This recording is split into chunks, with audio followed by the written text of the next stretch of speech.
Hello everyone, welcome to the next episode of SpongeBob Now. Today, I will be talking about No Hat for Pat, and Toy Store of Doom. First, I'm going to talk about No Hat for Pat. Enjoy. One day, Patrick is sleeping right outside of SpongeBob's house.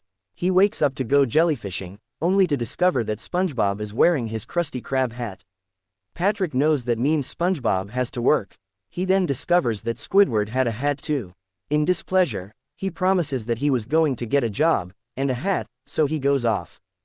At the Krusty Krab, Mr. Krabs is watching for customers.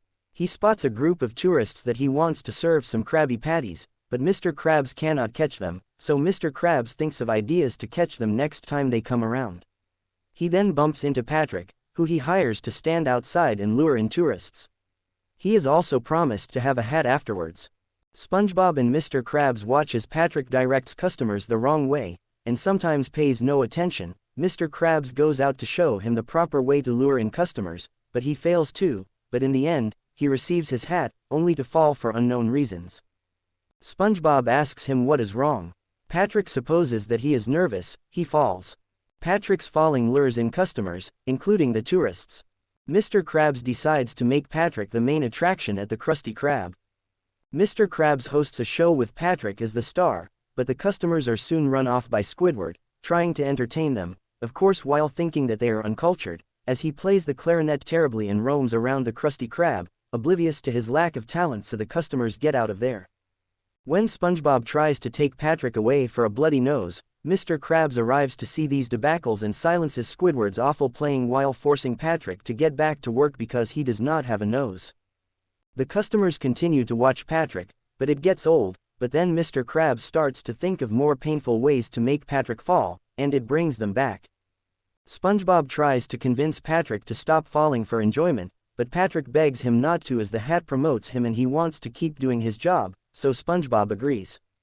The next day, he is going to fall into a bucket of spiky sea urchins, and he takes his hat off, so that it will not get damaged, but he then finds himself stuck on the edge. So, Patrick asks Squidward to push him. Naturally, the latter is pleased at the thought of pushing one of his idiotic neighbors, though he mutters to himself that he prefers SpongeBob. In what looks like something straight out of Looney Tunes, Squidward tries to shove Patrick off, but he accidentally runs off the diving board and falls instead, while Patrick somehow hangs upside down.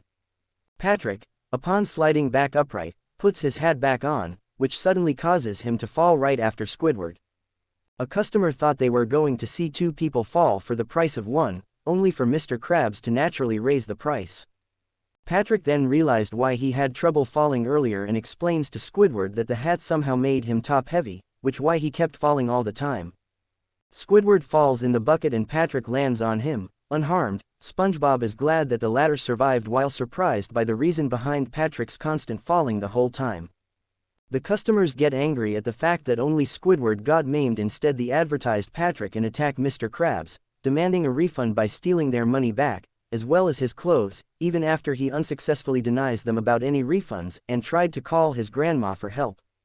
Mr. Krabs is so furious that he takes the hat back from Patrick, fires him, blaming him for his failure performance and adding that he will never wear the hat again as long as he is still standing on spot. A depressed Patrick then leaves the Krusty Krab and goes home.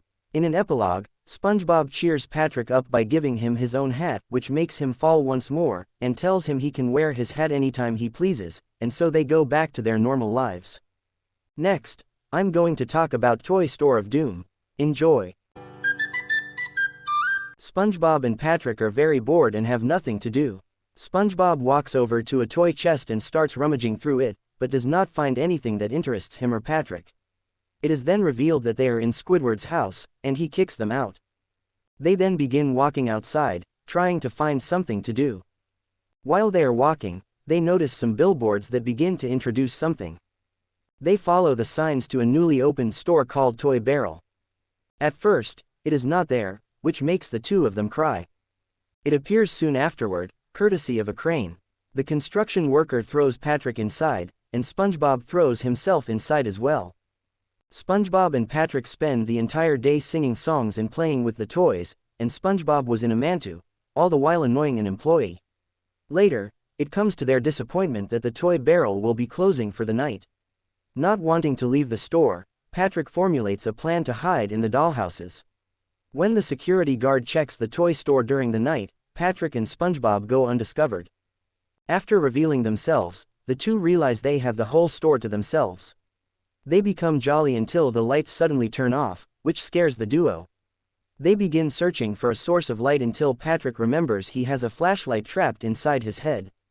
The light begins to shine from Patrick's eyes until it quickly burns out. The two of them then become scared as they imagine the toys to be hideous creatures. They then see a big shadowy figure walking towards them, which frightens them further. SpongeBob decides they need to fight back against this supposed threat. They enter the ladies' restroom and dress up like soldiers, preparing to fight the shadow. They attempt to fight with Bubbles. They dip their wands, puffed out their cheeks as big as they can, then blew a bunch of bubbles at the shadow. This does them no good, however, as they completely missed.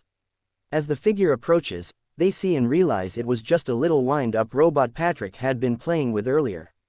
They feel relieved until Patrick decides to wind up the toy again, and as it starts walking, the two get frightened and run out of the store.